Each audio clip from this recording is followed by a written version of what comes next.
Você está ouvindo mais um episódio do podcast sobre neurociências do programa de extensão Sustenta a Vida da Universidade Federal Fluminense. Meu nome é Adriano Freitas, sou pós-graduado em neuroaprendizagem, que é a neurociência aplicada à educação, especialista em neuropsicologia clínica. E no episódio de hoje eu vou continuar falando sobre as neurodegenerativas, dessa vez falando sobre os aspectos sociais e o convívio.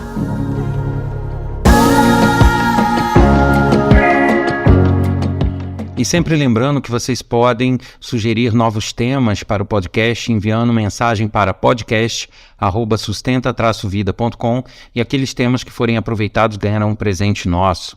Mas já está acabando essa promoção, hein? Então corra lá e dê suas sugestões para que possamos ter temas sempre de acordo com aquilo que você gostaria de ouvir. Também vou deixar aqui o endereço do nosso site do programa de extensão Sustenta a Vida, que realmente nesse período de pandemia as atividades ficaram um pouco mais restritas, porém em breve a gente retoma com gás total e com cursos novos e com atividades de extensão e ações para que todos possam participar de forma sempre gratuita. O endereço é www.sustenta-vida.com. E por último, falar do meu livro que está disponível na Amazon, Neurociência e Educação, Entendendo o Nosso Mecanismo. É um livro que, apesar de falar de educação, ele faz um panorama geral do desenvolvimento humano, da evolução, do crescimento e do desenvolvimento do cérebro, desde a criança até o adulto, e os seus comportamentos, e traz diversas dicas também com relação à memória e aprendizagem. Então é um livro bastante interessante e está lá disponível na Amazon na versão digital. A versão impressa ela foi suspensa porque acabou o lote, né? Em breve vai estar estarão retomadas as vendas da versão em papel, mas por hora consegue-se encontrar a versão digital disponível na Amazon. Bom, e no episódio de hoje vou dar continuidade ao assunto anterior sobre as neurodegenerativas. São as síndromes, né, as doenças neurodegenerativas, sendo que no episódio anterior eu fiz um panorama sobre as características, né, sobre como elas são. Porém, muitas vezes fica até um pouco difícil de entender por causa da variedade. E além dos sintomas físicos, é importante a gente conhecer o que isso gera em termos de convívio social, em termos de comportamento nas pessoas. Talvez isso faça mais a diferença, né? E talvez esse o motivo da escolha desse tema para esses episódios. Bom, só relembrando, as neurodegenerativas são doenças, são síndromes que podem atacar diversas partes do sistema nervoso, do cérebro, e que vão fazendo a pessoa se degenerar com o passar do tempo. Existem aquelas que se iniciam logo afetando a memória, afetando a parte cognitiva, a parte de aprendizado, e só depois chegam na parte motora, como é o caso do Alzheimer, por exemplo. Existem algumas outras, e existem aquelas neurodegenerativas que são o inverso. Elas se iniciam na parte motora e depois chegam na parte cognitiva e, por fim, a parte respiratória, a parte autônoma, e aí há o óbito, né? Então, as neurodegenerativas, o que elas têm em comum é que elas vão degenerando a pessoa com o passar do tempo. Como eu já falei no episódio anterior, elas podem ter um desenvolvimento muito rápido, pode ser uma neurodegenerativa que aparece hoje e depois de amanhã a pessoa já está num estado gravíssimo, ou pode ser alguma síndrome ou doença que acompanha a pessoa no correr da vida, podendo a qualquer momento piorar ou não, ou ficar estacionária. Bom, isso aí resumiu um pouquinho o papo que eu bati no episódio anterior. Porém, além dessa questão das características, né, existem as implicações de convívio e as implicações sociais e até psicológicas das pessoas que possuem síndromes neurodegenerativas.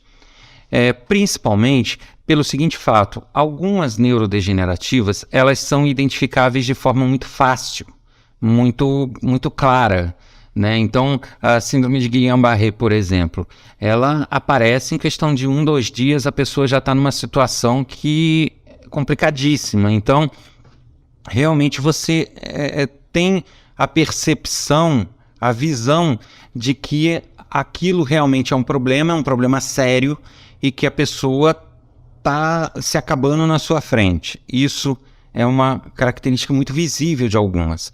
O Alzheimer, por exemplo, ele, apesar de não ser uma coisa da noite para o dia, mas se você parar para analisar as pessoas, você começa a perceber que elas começam a esquecer tudo, elas começam a repetir coisas achando que ainda não fizeram, mas já tinham feito.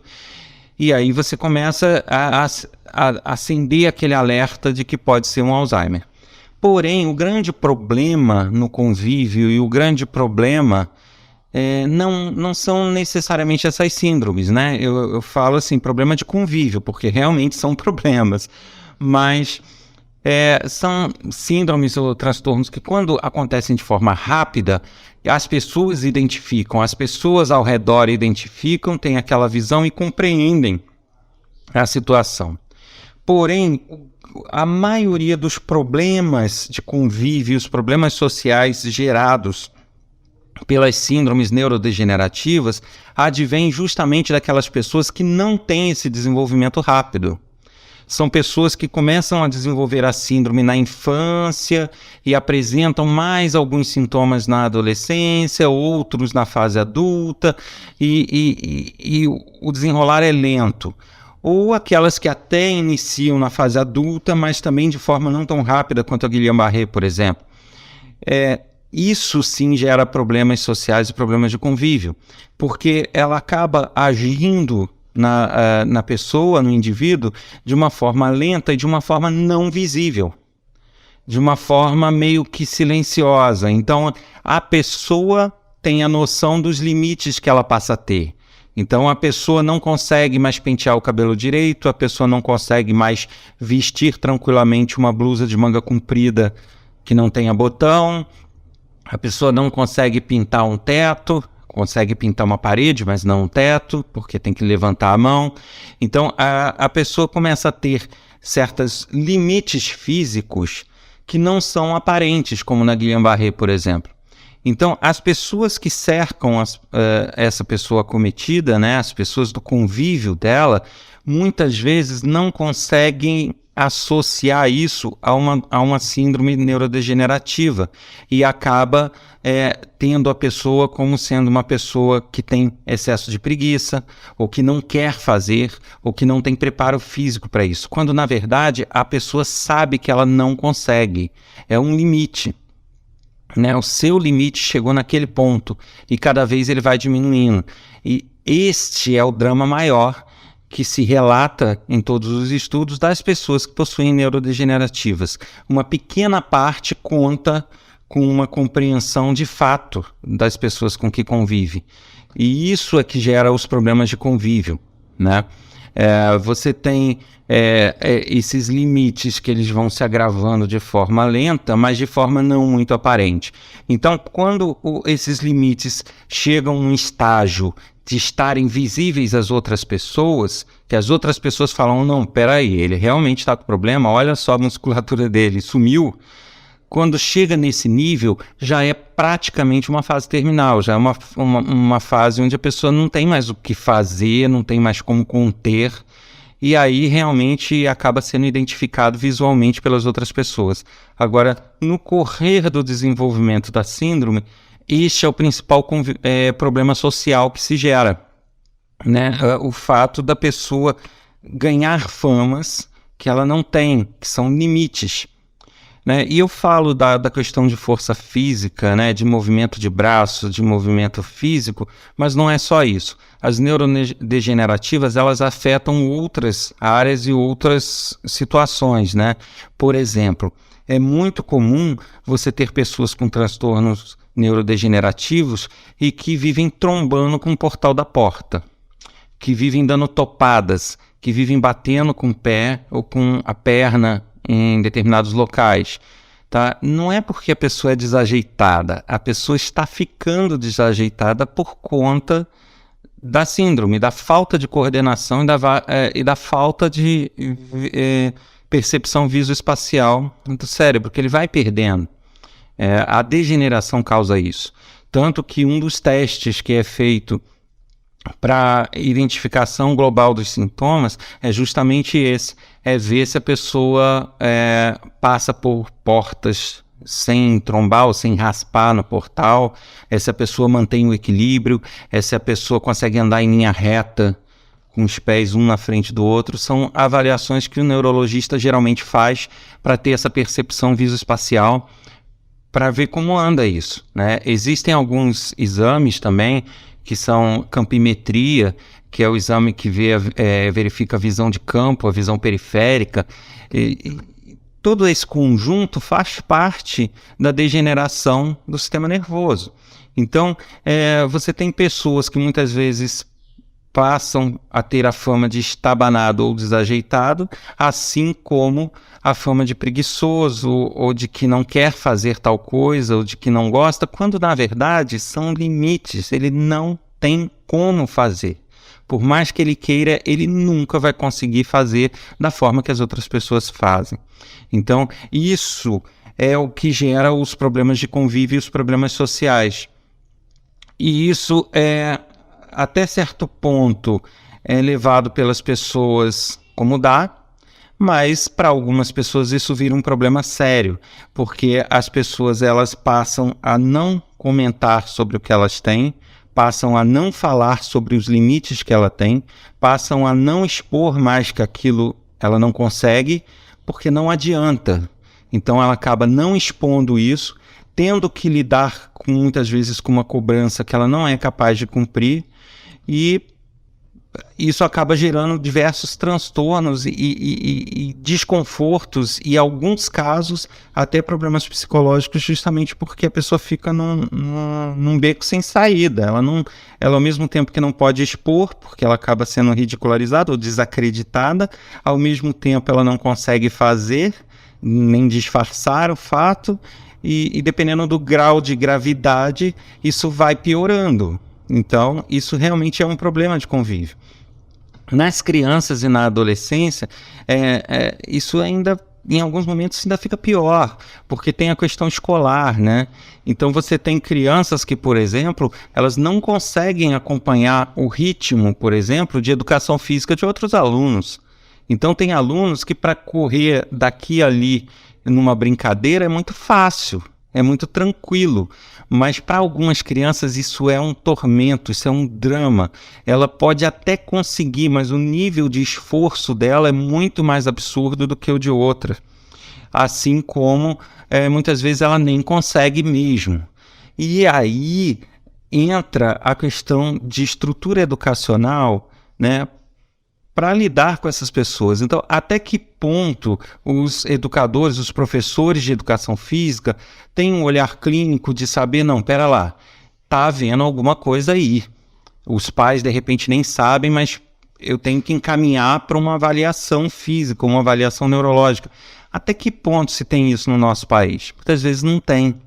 E aí pode gerar não só as piadinhas, o chamado bullying dos outros alunos, como pode gerar também cobranças do próprio professor e da direção, né, do professor de educação física, como se aquele aluno estivesse tendo uma resistência por conta da preguiça, ou por conta de não querer fazer atividade física, ou por conta de acomodação. Em muitos casos pode ser sim, claro, mas em outros casos não. E aí como que se distingue isso sem fazer uma avaliação especializada? Difícil.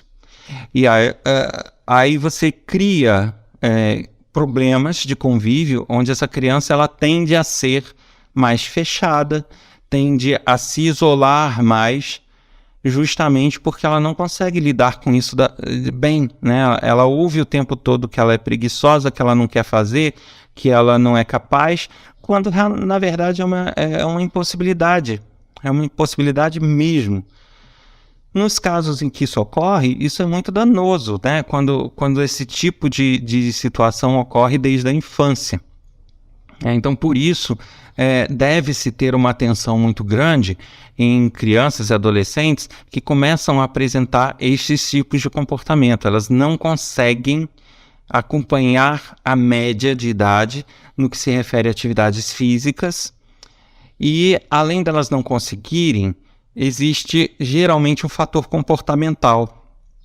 Quando elas não conseguem, mas estão lá no videogame feliz da vida, ou estão aqui ou estão ali, você percebe que é uma escolha dela, vá lá. Agora, quando você percebe que isso afeta o comportamento dela, no sentido de isolamento social, no sentido de não querer conversar nem com o próprio professor, quando começa a ter um fechamento, né, como se fala, um embotamento do comportamento, isso pode ser um sinal de que realmente ela está precisando de ajuda, ela está precisando ver o que está acontecendo com ela. E muitas vezes não se tem esse olhar.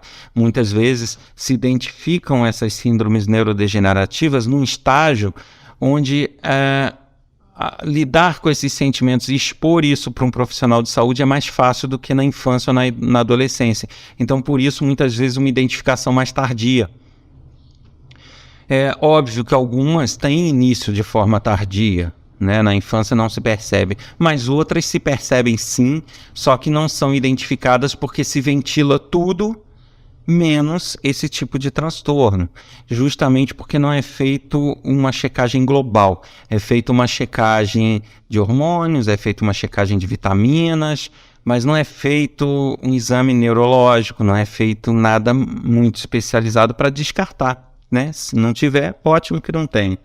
Mas então, os problemas sociais e de convívio advêm justamente disso, né? Isso que eu queria deixar como alerta. Advém justamente das pessoas não acreditarem. Porque como que você acredita numa pessoa que ela não consegue simplesmente passar um pincel no teto, pintar um teto, quando você está vendo que ela tem uma aparência saudável, ela tem uma aparência, muitas vezes até com músculo e tal, parecendo realmente uma pessoa muito saudável, né? Uma pessoa sarada, como dizem, mas, poxa, ela não consegue levantar o braço? Como assim? Então, cria esse descrédito, e esse descrédito é que é o grande problema do convívio. Isso sem contar que, geralmente, os portadores de neurodegenerativas, além de ter essa questão do convívio, né, e do descrédito, elas carregam a informação, quando são diagnosticadas, de qual é o destino delas, né? Então você tem uma questão psicológica interna, que é saber que elas armazenam uma bomba relógio e que a qualquer momento essa bomba dispara, e saber tudo que elas vão passar até chegar a um óbito, né? Isso já é um fator psicológico importante a ser considerado para essas pessoas. E além disso, ainda tem que se somar a falta de entendimento daqueles que estão ao redor.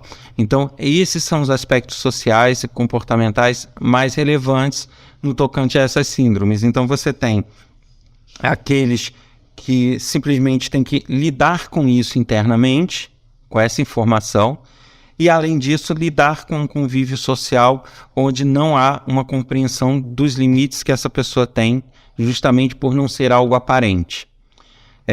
Outras têm só o problema de lidar com isso internamente, não estão nem aí para o que os outros estão pensando. Outras se preocupam com o convívio e não têm o problema interno. Lógico, o humano não é matemático. Cada um vai reagir de uma forma a essas situações. Uns vão reagir de forma mais grave, outros de forma mais branda, não vão estar aí, vão se incomodar, mas aquilo ali fica como um incômodo. Outros chegam a ter transtornos por conta disso.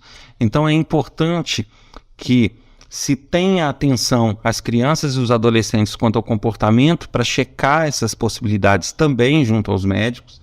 É importante também tentar buscar mais informações quando você percebe que isso acontece com algum amigo ou algum familiar, né? E tentar compreender as situações, porque nem sempre o que você acha ou o que você vê é o que está realmente ocorrendo. Então, esse é o toque importante. A gente tem que lembrar, como eu falei, que algumas neurodegenerativas são muito aparentes, ou seja, é fácil você identificar que está acontecendo alguma coisa, e em outras não. Só quem tem é que sabe o que passa. Tá certo?